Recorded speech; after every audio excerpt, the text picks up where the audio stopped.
ಅನುದಿನ ಅನುಕ್ಷಣ ಮನೆಯಲ್ಲೂ ಕಲಿಯೋಣ, ಕಲಿಕೆಯ ಹೊಸ ಹಾದಿಯಲಿ ಜೊತೆಗೂಡಿ ಹೆಜ್ಜೆಯ ಹಾಕೋಣ, ಸಂತಸದಿ ಕಲಿಯೋಣ ನಮ್ಮ ಹೆಮ್ಮೆಯ ಈ ಕ್ಲಾಸಿನಲ್ಲಿ. Yes sir. Yes teacher. Present ma'am. अस्सलाम वालेकुम रहमतुल्लाहि व बरकातुहू।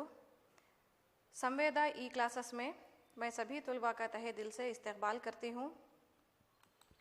मैं Syeda Ghazala Roohi, assistant teacher government Urdu high school Salgunda, taluka Sindhanur, ज़िला रायचूर से।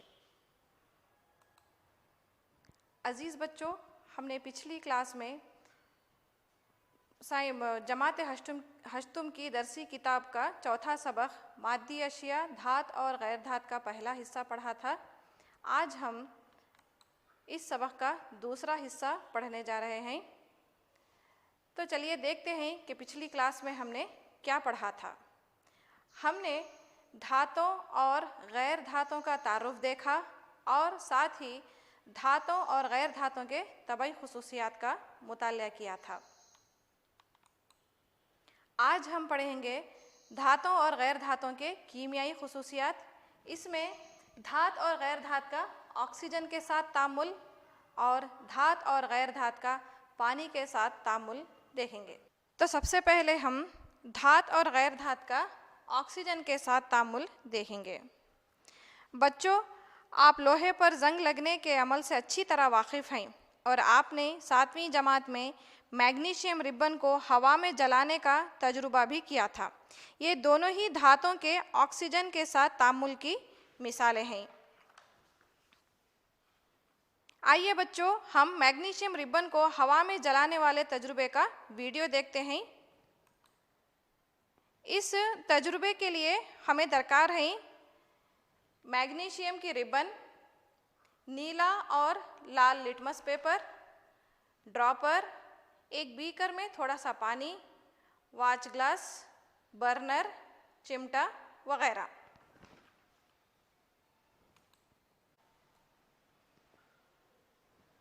मैग्नीशियम रिबन को हवा में जलाने पर वो सफ़ेद रोशनी के साथ जलता है। मैग्नीशियम के जलने के बाद राख या सुफूफ हासिल होता है जो मैग्नीशियम ऑक्साइड है। इस सुफूफ को वाच ग्लास में रखिए और ड्रॉपर की मदद से कुछ खतरे पानी मिलाइए।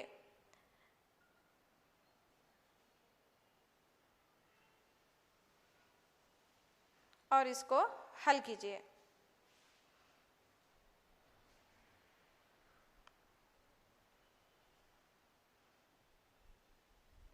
अब इसमें नीला और लाल लिटमस पेपर रखिए।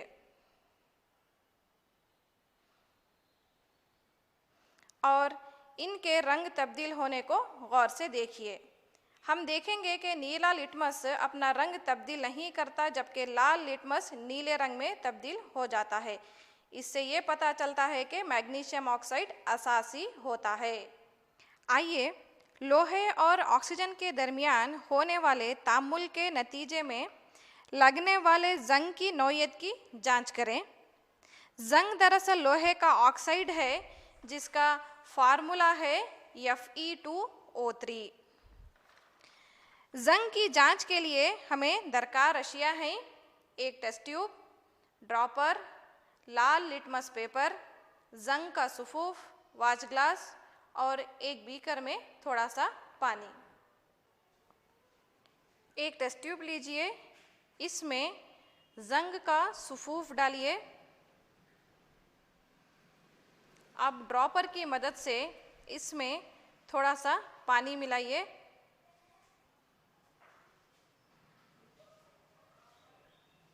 और इन दोनों को अच्छी तरह हल कीजिए।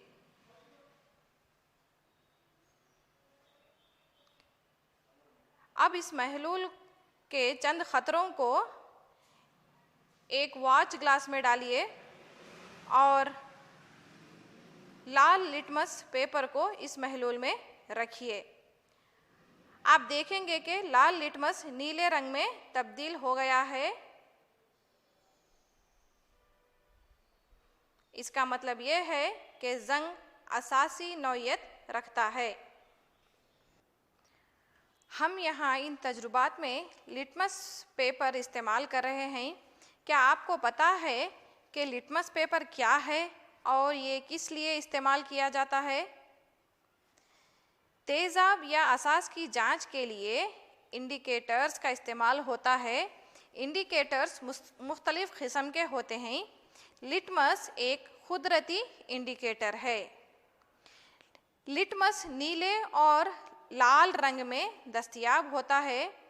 जब लिटमस पेपर को तेज़ाब या असास वाले महलूल में डाला जाता है तो ये अपना रंग तब्दील करता है। नीले लिटमस को तेज़ाब की जांच के लिए इस्तेमाल किया जाता है। जब नीले लिटमस को तेज़ाब में डुबोया जाता है तो ये लाल रंग में तब्दील हो जाता है, जैसे कि आप इस तस्वीर में देख रहे हैं। इसी तरह लाल लिटमस को असास की जांच के लिए इस्तेमाल किया जाता है। लाल लिटमस को जब असास में डुबोया जाता है तो ये नीले रंग में तब्दील हो जाता है, जैसा कि आप इस तस्वीर में देख रहे हैं। आइए हम अपने असल नुक्ते पर चलते हैं। हम धात और गैर धात का ऑक्सीजन के साथ तामुल देख रहे थे। अगर कोई धात ऑक्सीजन या हवा से तामुल करती है, आसानी से ऑक्सीजन या हवा से तामुल करती है, तो हम कहेंगे कि ये ज़्यादा तामुल पजीर है। और अगर कोई धात का ऑक्सीजन या हवा के साथ तामुल करना मुश्किल हो तो हम कहेंगे कि ये कम तामुल पजीर है। तकरीबन तमाम धातें ऑक्सीजन से तामुल करके धाती ऑक्साइड बनाते हैं और ये धाती ऑक्साइड असासी होते हैं, जैसा कि हमने अभी मैग्नीशियम रिबन को जलाकर और लोहे के जंग की जांच कर देखा। यहाँ पर हमें ये जानना बहुत ज़रूरी होता है कि क्या सभी धातें ऑक्सीजन या हवा के साथ एकसा तौर पर तामुल करती हैं? नहीं, ऐसा बिल्कुल नहीं है। अलग अलग धातें ऑक्सीजन के साथ अलग शरह पर तामुल करती हैं। सोडियम और पोटेशियम ऑक्सीजन के साथ तेज़ी से तामुल करते हैं। अगर इन्हें सिर्फ खुला ही रख दिया जाए तो ये इतनी तेज़ी से तामुल करते हैं कि आग लग जाती है। इसीलिए इनकी हिफाजत के लिए और आग लगने के हादसे से बचने के लिए इन्हें मिट्टी के तेल में डुबाकर रखा जाता है। यहाँ आप इस तस्वीर में देख सकते हैं। दूसरी धातें जैसे कि मैग्नीशियम, एल्यूमिनियम, जिंक और लेड भी ऑक्सीजन के साथ तामुल करती हैं, लेकिन ज़रा अलग तरीक़े से। जब ये धातें ऑक्सीजन के साथ कमरे के दर्जे हरारत पर तामुल करती हैं तो इनकी सतह पर इनके धाती ऑक्साइड की पतली परत बन जाती है, जो अंदरूनी हिस्से को मज़ीद तकसीद होने से रोकती है। कॉपर यानी तांबे पर जंग लगता है। क्या आपने घरों में कॉपर के बर्तनों पर जमी हुई हरी परत देखी है? जब तांबे के बर्तनों को लंबे अरसे तक मरतूब हवा में रखा जाता है तो इस पर हरे रंग की परत जमा होती है। ये हरे रंग का मादा कॉपर हाइड्रोक्साइड और कॉपर कार्बोनेट का आमेज़ा होता है। जब आपके घरों में कॉपर के बर्तन फीके पड़ जाते हैं या इन पर हरे रंग की परत जम जाती है तो आप क्या करते हैं? जी हाँ, बिल्कुल सही कहा, इमली लेकर इस पर घिसते हैं। ऐसा करने से ये हरी परत निकल जाती है और बर्तन चमकने लगते हैं। अभी थोड़ी देर पहले हमने मैग्नीशियम के रिबन को जलाकर इसके महलूल की जांच लिटमस पेपर से की थी और जंग की नौयत की भी जांच की थी। ये दोनों ही असासी थे। ये जो तांबे के बर्तन पर हरी परत है वो भी असासी होती है। असास के असर को ख़त्म करने के लिए तेज़ाब का इस्तेमाल किया जाता है। चूँकि इमली में टारटारिक तेज़ाब मौजूद होता है तो इसको तांबे की हरी परत पर रगड़ने से वो तेज़ाब के साथ तामुल करके इस हरी परत को हटा देता है। बाज़ धातों को ऑक्सीजन के साथ तामुल करने के लिए गर्म करना पड़ता है, जैसे कि मैग्नीशियम। दूसरी धातें जैसे चांदी और सोना ऑक्सीजन के साथ तामुल नहीं करते। अगर इन्हें गर्म भी किया जाए तब भी ये ऑक्सीजन से तामुल नहीं करते। बच्चों, इन तमाम धातों के ऑक्सीजन के साथ तामुल को देखने के बाद हम ये नतीजा अख्ज़ कर सकते हैं कि धातें मुख्तलिफ शरह से ऑक्सीजन से तामुल करती हैं। बाज़ कमरे के दर्जे हरारत पर तो बाज़ गर्म करने पर और कुछ तो गर्म करने पर भी तामुल नहीं करती। जो धातें ऑक्सीजन के साथ तामुल करती हैं वो धाती ऑक्साइड बनाती हैं और ये धाती ऑक्साइड असासी नौयत के होते हैं।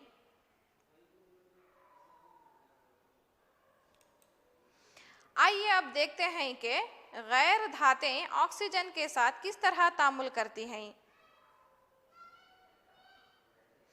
गैर धातें जब ऑक्सीजन के साथ तामुल करती हैं तो ये गैर धाती ऑक्साइड बनाती हैं। मिसाल के तौर पर कार्बन। आप जानते हैं कि कोयला कार्बन का बहरूप है। कोयले को जब ऑक्सीजन की मौजूदगी में जलाया जाता है तो वो जलता है और कार्बन डाइऑक्साइड गैस बनती है। इस तामुल को आप इस तस्वीर में देख सकते हैं। एक और गैर धात है जो सल्फर है। ये ऑक्सीजन से तामुल करके सल्फर डाइऑक्साइड गैस बनाती है। आइए एक तजुर्बे के ज़रिए सल्फर का ऑक्सीजन के साथ तामुल देखें।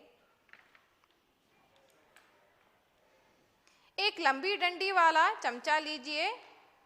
इसमें सल्फर पाउडर की थोड़ी मिक़दार लीजिए और इसे गर्म कीजिए। किसी चीज़ को गर्म करना यानी ऑक्सीजन मुहैया करना होता है। जैसे ही सल्फर जलना शुरू होता है, सल्फर डाइऑक्साइड गैस खारिज होना शुरू हो जाती है। अब चमचे को गैस जार या कांच के बर्तन में ले जाएं। गैस जार को किसी ढक्कन की मदद से इस तरह ढक दीजिए कि गैस बर्तन से बाहर ना निकलने पाए। सल्फर जो एक गैर धात है, ऑक्सीजन से तामुल करके ऑक्साइड बनाती है यानी सल्फर डाइऑक्साइड। इस तरह हमने गैस जार में सल्फर डाइऑक्साइड गैस को जमा कर लिया है। अब चमचे को बाहर निकाल लीजिए। अब इस गैस जार में थोड़ा सा पानी मिलाइए और अच्छी तरह हिलाइए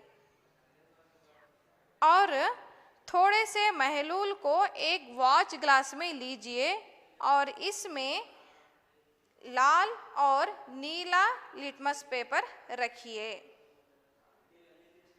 आप देखेंगे कि लाल लिटमस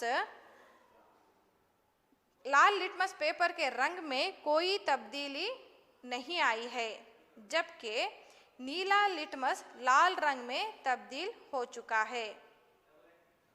ऐसा इसलिए होता है कि सल्फर डाइऑक्साइड गैस जो गैस जार में मौजूद है वो पानी के साथ तामुल करके सल्फ्यूरस एसिड बनाती है। सल्फ्यूरस एसिड जो एक तेज़ाब है, इसीलिए नीला लिटमस लाल रंग में तब्दील हो जाता है। इस तजुर्बे से जाहिर होता है कि गैर धाती ऑक्साइड तेजाबी नौयत रखते हैं। तो देखा बच्चों, गैर धातें जब ऑक्सीजन से तामुल करती हैं तो गैर धाती ऑक्साइड बनाती हैं और ये गैर धाती ऑक्साइड तेजाबी नौयत के होते हैं।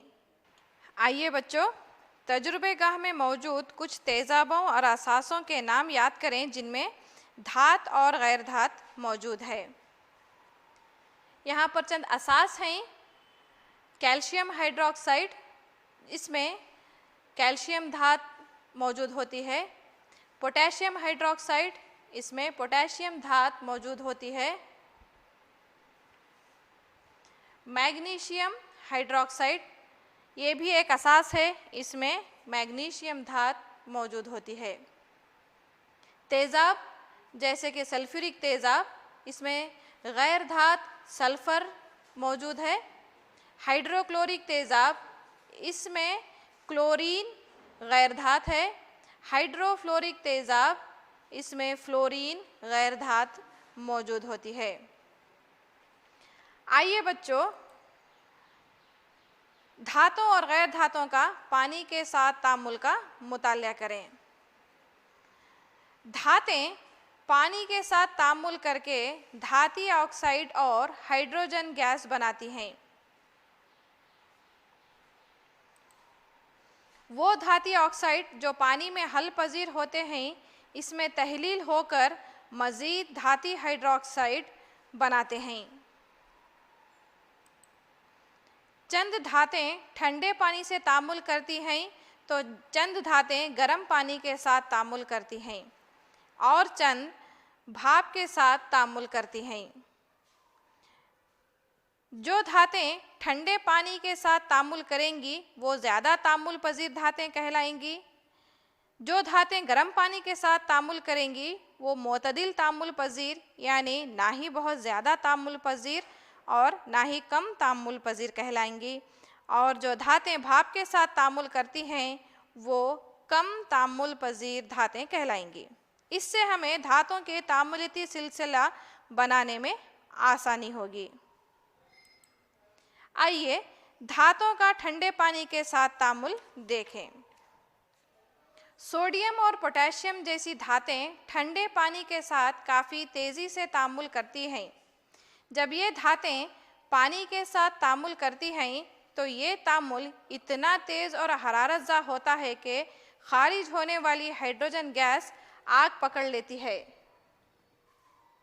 ये इन दोनों तामुलात की मसावतें हैं। आइए एक वीडियो के ज़रिए इन तामुलात को समझें।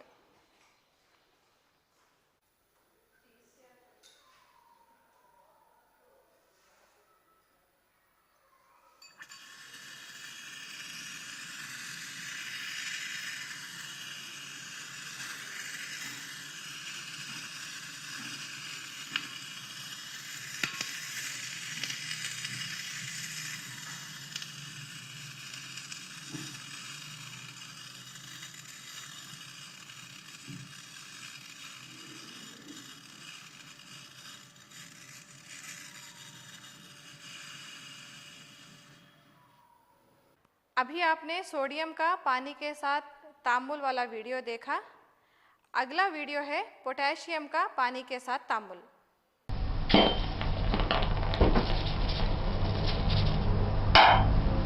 तो देखा बच्चों, ये तामुलात कितने तेज़ और हरारतज़ा होते हैं। आपने देखा कि सोडियम और पोटेशियम ऑक्सीजन के साथ भी तेज़ी से तामुल करते हैं और पानी के साथ भी बहुत ज़्यादा तेज़ी से तामुल करते हैं। इसीलिए इन्हें मिट्टी के तेल में रखा जाता है। अब हम कैल्शियम पानी के साथ किस तरह तामुल करते हैं, इसका एक वीडियो देखेंगे।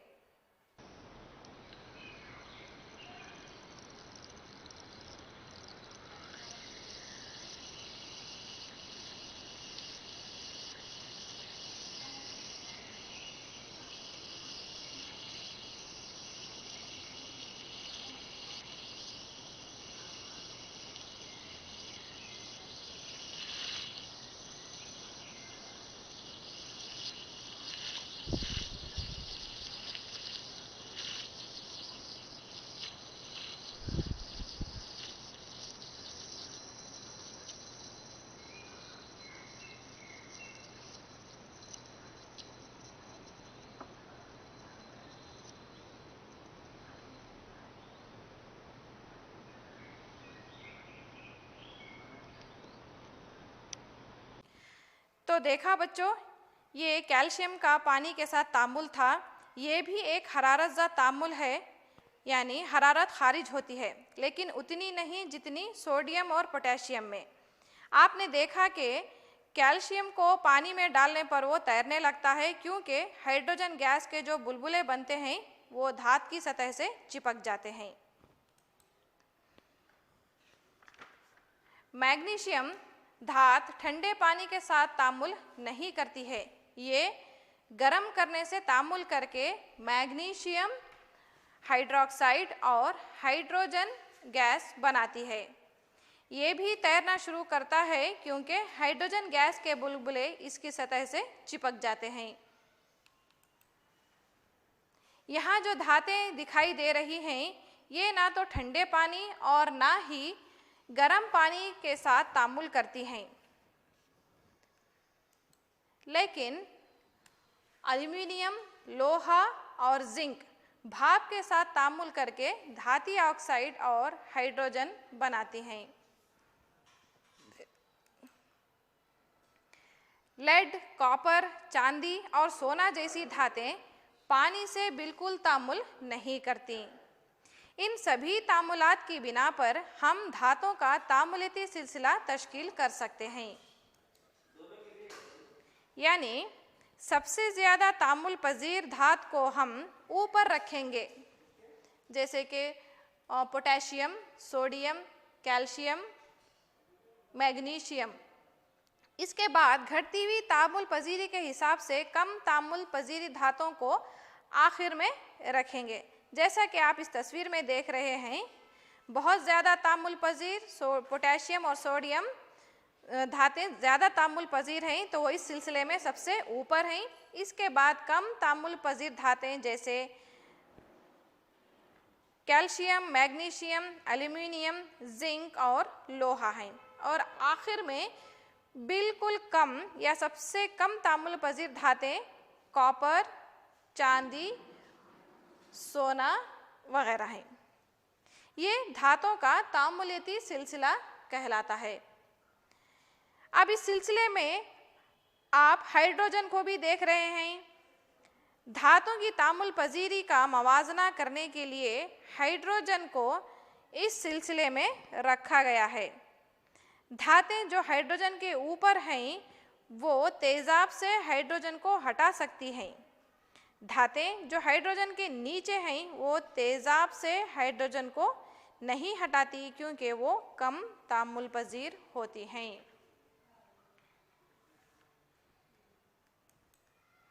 आइए गैर धातें पानी के साथ किस तरह तामुल करती हैं देखें।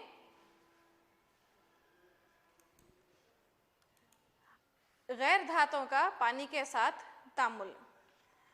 आमतौर पर गैर धातें पानी के साथ तामुल नहीं करती।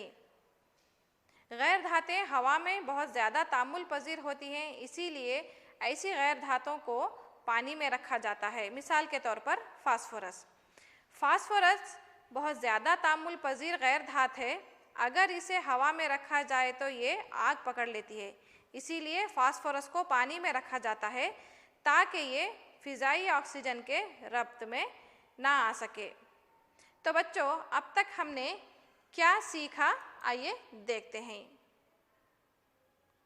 आज हमने धातों के कीमियाई खुसूसियात का मुतालिया किया। धातें ऑक्सीजन के साथ तामुल करके धाती ऑक्साइड बनाती हैं, जो असासी नौइयत के होते हैं। गैर धातें ऑक्सीजन के साथ तामुल करके गैर धाती ऑक्साइड बनाती हैं, जो तेजाबी नौइयत के होते हैं। कुछ धातें पानी के साथ तामुल करके धाती हाइड्रोक्साइड और हाइड्रोजन गैस बनाती हैं। आमतौर पर गैर धातें पानी के साथ तामुल नहीं करती। बच्चों, अब मैं आपसे चंद सवालात करती हूँ, आप उनके जवाबात देने की कोशिश कीजिए। पहला सवाल है, तेजाब की जांच के लिए कौन से रंग का लिटमस पेपर इस्तेमाल किया जाता है? शाबाश, जवाब है नीले रंग का लिटमस पेपर।